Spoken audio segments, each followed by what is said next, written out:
ગુજરાતભરના તાજા અને સચોટ સમાચાર મેળવવા માટે અમારી રાષ્ટ્રીય સમાચાર ચેનલને સબસ્ક્રાઇબ કરો અને બેલ આઇકન પર ક્લિક કરો।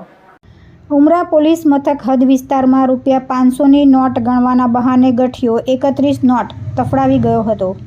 ખેડૂતને બેંકમાં ભેટી ગયેલો ગઠિયો 500ની નોટનું બંડલ ગણવાના બહાને રફુચક્કર થઈ ગયો હતો।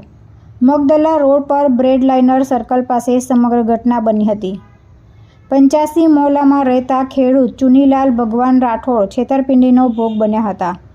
ખેડૂત બપોરના સમયે બેંક ઓફ બરોડાની અઠવા ગેટ શાખામાં રૂપિયા ઉપાડવા ગયા હતા। સેલ્ફનો ચેક ભરી 1.50 લાખ કેશ કાઉન્ટર ખાતે જઈ વિડ્રોલ કર્યા હતા, જ્યાં 500ના દરના 3 નોટોના બંડલ તેમણે ત્યાં જ ચેક કર્યા હતા। બંડલ ખિસ્સામાં મૂકતી વેળાએ અજાણ્યો ગઠિયો આવી ચડ્યો હતો। બંડલમાં ઘણી નોટો ફાટેલી દેખાય છે। હું બંડલ ચેક કરી આપું કહી 31 નોટો તફડાવી ગયો હતો। ઘટના અંગે ખેડૂતે ઉમરા પોલીસ મથકમાં ફરિયાદ કરી પોલીસે વધુ તપાસ હાથ ધરી છે। તુલસી શર્મા સાથે રાષ્ટ્રીય સમાચાર, સુરત।